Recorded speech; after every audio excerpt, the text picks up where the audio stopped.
Hello and welcome.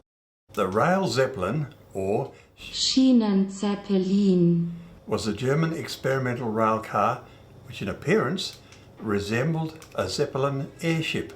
It was designed and developed by the German aircraft engineer Franz Kruckenberg in 1929.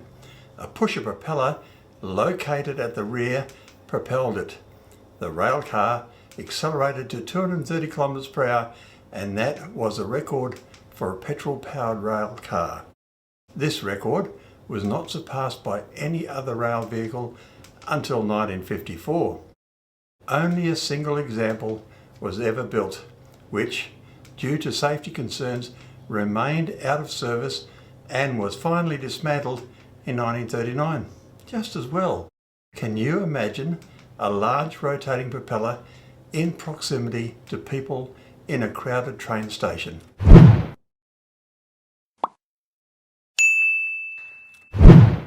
Schienenzeppelin, Was not the only experimental rail car.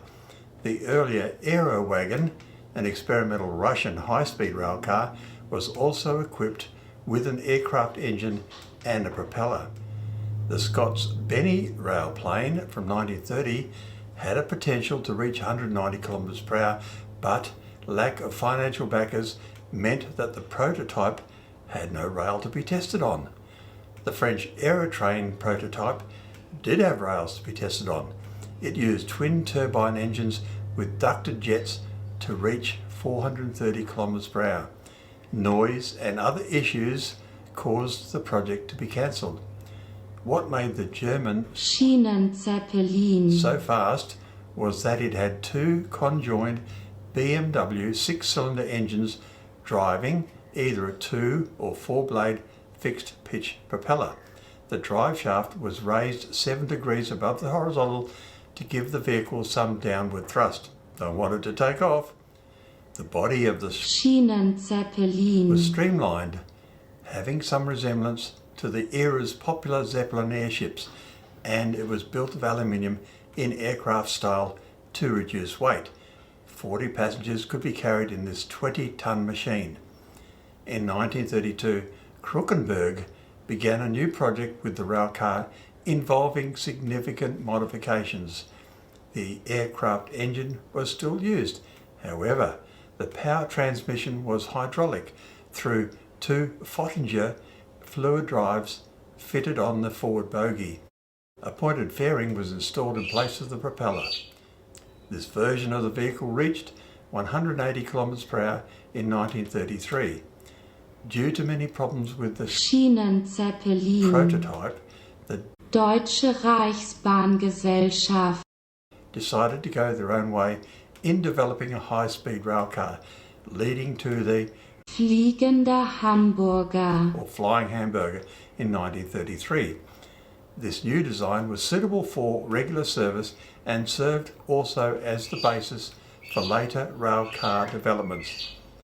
However, many of the Kruckenberg ideas based on experiments with the Schienenzeppelin and high-speed rail travel found their way into later DRG rail car designs.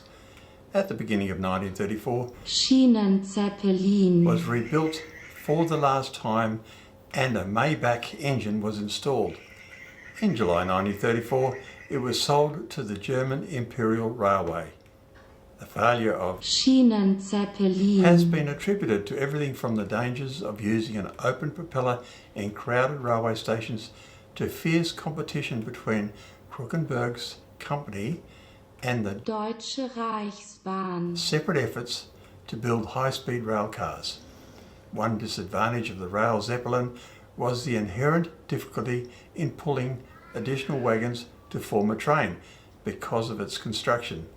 Furthermore, the vehicle could not use its propeller to climb steep gradients. Thus, an additional means of propulsion was needed for such circumstances. Safety concerns have been associated with running high-speed rail cars on old track network. Still, you can't criticise these engineers and designers. Sometimes you have to try new things until you find something that works and works well. high-speed rail in Japan, France and China, for instance.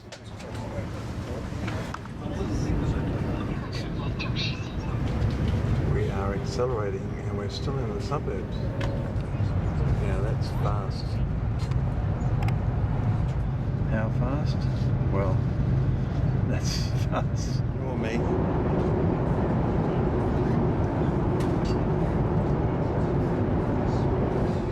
Thank you for watching.